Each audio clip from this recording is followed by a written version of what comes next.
سلام، مهندس شهابی هستم، مدیر تولید شرکت لاهیج‌سوله.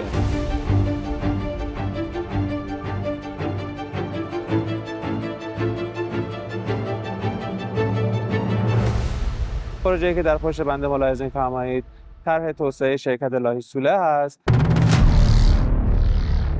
با تایید این طرح توسط مدیران شرکت در سال 1402 یک سری دستگاه‌های مجهز و به‌روز جهت توسعه خطوط برشکاری مجموعه خریداری شد که به جهت استقرار این خطوط درون مجموعه طرح پشت اجرا و نصب گردید.